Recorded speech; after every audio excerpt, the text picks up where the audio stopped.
In this session, I'm going to look at how we can use one way on the desk to add effects to our channels. So there are a couple of options. The first one I'm going to go through is sending individual channels to an FX mix. So it works similar to how we would do fallback, in that you can route the channel output from a mic or a guitar or a keyboard, for instance, through to a separate mix, which is where the FX is applied. So on the desk, as we've got it set up, there are 4 FX channels that can be used in this way. It can be changed, but we've got, by default, we've got Reverb 1, Reverb 2, delay and a spare channel set up.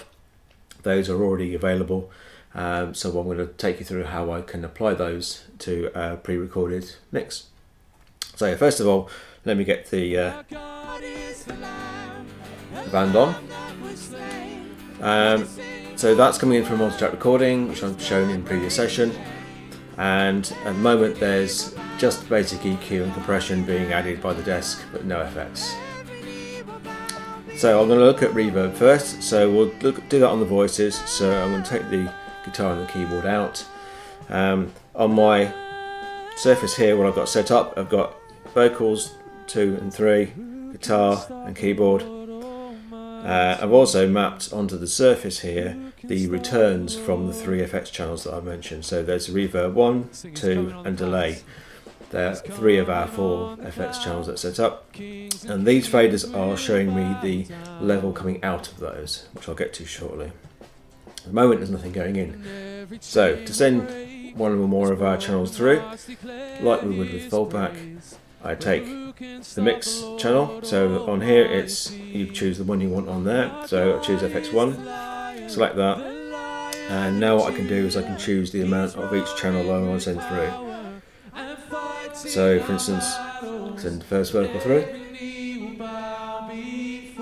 and the others through as well, and that's now sending those 3 mics, 3 vocal channels into the FX and getting some reverb added to it.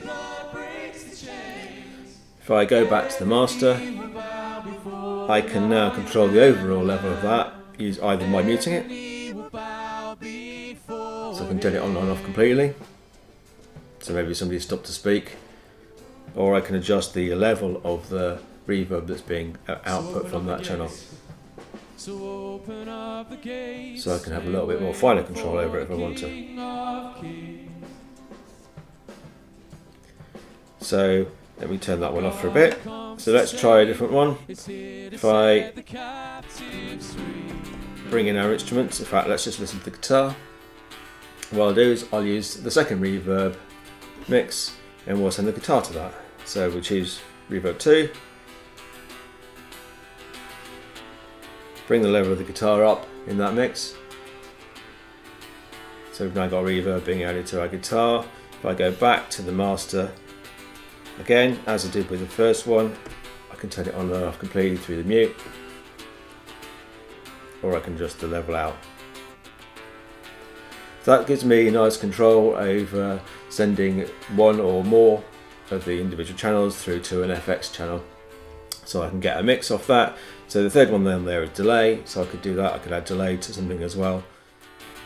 So what I'll do is I'll add some delay using whatever the current delay settings are. So I go to the FX3, I choose that I want to send the guitar to that.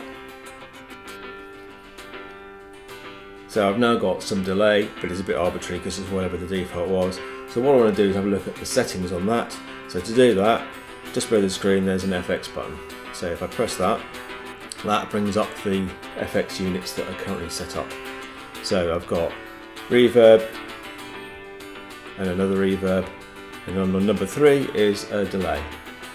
So with each of these there are parameters that you can control, and depending on what you want to do with it, there's some options there. There are also a whole load of built-in ones that are available in libraries, or you can load a predefined one and use that one of those. With delay, the most likely thing you want to change is the tempo, and by default they're set into the global tempo, so I can select that on the screen there and I can adjust that, and I can change the delay globally on that.